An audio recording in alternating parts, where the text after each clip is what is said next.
ფული განაპირობებს ადამიანის ბედნიერებას?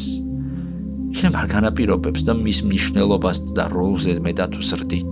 ქანემანის კვლევის მიხედვით გამოჩნდა, რომ როდესაც საქმე ეხება პირველად საჭიროებებს, იქ ფული ბედნიერებასთან პირდაპირ კავშირში. მაგრამ პირველადი საჭიროების დაკმაყოფილების შემდეგ შენ გექნება 10,000-ით მეტი, 5,000-ით, 20,000-ით მეტი ბედნიერების ხარისხი არ იზრდება.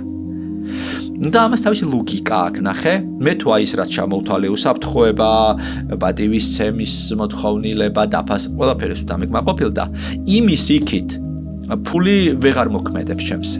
ეხლა რატო? ეხლა პირობითად ვიღაცა იტყვის, რომ რატო არ მოქმედებს კაცო, ეხლა შენ სახლი გექნება 3 ოთახიანი თუ 4 ოთახიანი, არ აქვს მნიშვნელობა. არ აქვს.